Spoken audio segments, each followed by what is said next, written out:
Hey guys, what's going on? It is Jim here, and today I got a few things I want to talk about, but I'm going to start with what I put in the title of this video, and that's I'm really over not being able to try gear anymore before I buy it. Now, if you follow the channel at all, you would know that I recently acquired a Rev G20 amp, and I've been demoing it out and having a lot of fun kind of figuring out how the torpedo software and all that works. Well, I finally have had some time to sit and play through an amp with it, and I have to say, it's not my flavor as far as the drive channel goes. It's just not. It's a little more modern than I like, and I like it a lot, but if I had played it in the store, I don't know if I would have bought it. And I'm kind of in a sticky spot. I did arrange a really good deal for this amp, and I've been demoing it out. I actually think it's perfect for what I want to do with YouTube and the ease of being able to record at night and not worry about anything like that and have much more usable tones, especially on the gain channel, than just going straight in through the Helix. But that being said, again, if I had tried this in the store, I don't know that I would have bought it. I probably wouldn't have.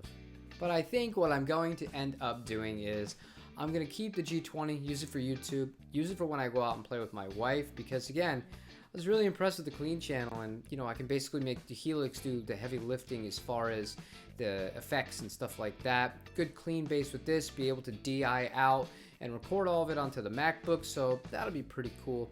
And then if I want to go out and play, once I find a drummer in a more rock orientated stuff that I like to play with, I'm just going to pick up a OR15 in orange. I love orange. Orange is just always going to have a sweet spot in my heart, and it's more my speed, that kind of vintage kind of chainsaw gain to it. So I want to ask you guys, have you purchased something that you haven't been able to try out first, that after you've gotten it and really gotten to know it, you haven't really been the biggest fan of as you thought you would have been?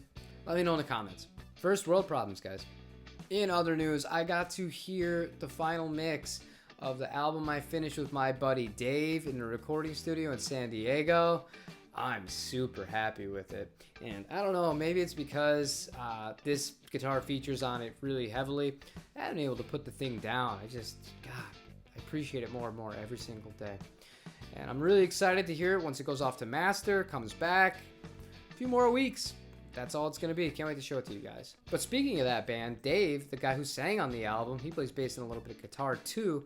He called me this morning. He bought a Music Man amp off Craigslist. I was like, what are the odds of that? That's really, really odd timing. But, I have raved about those amps before, and he's heard that amp many, many, many times. And I guess he saw a deal that was too good to pass up, and he bought it. Now he's super happy. Now for some little channel updates. We do have a mastery bridge coming in on Saturday. I'm going to throw into the Jaguar. That took 5 weeks from when I ordered it. They must be super backed up. So we'll have a full install video on that. That should be pretty fun. We received the wiring harness for the Mustang bass from Gunstreet Wiring out in Portland, Oregon. So I'm going to install that next week as well for a video. Really cool guys, by the way. Don't buy on Reverb. Go right to their website. You save a few bucks, and they get to pocket a little bit more. Everybody wins. Oh, one more thing before I put the camera away.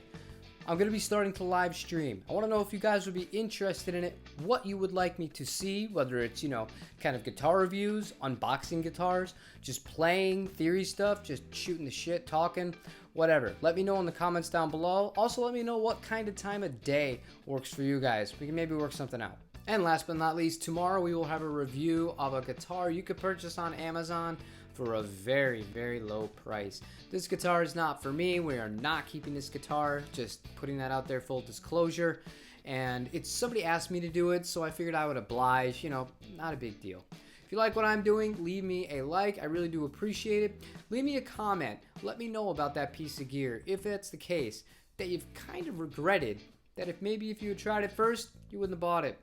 Subscribe if you haven't, and if not, we'll see you tomorrow for that guitar reveal. Take care, guys.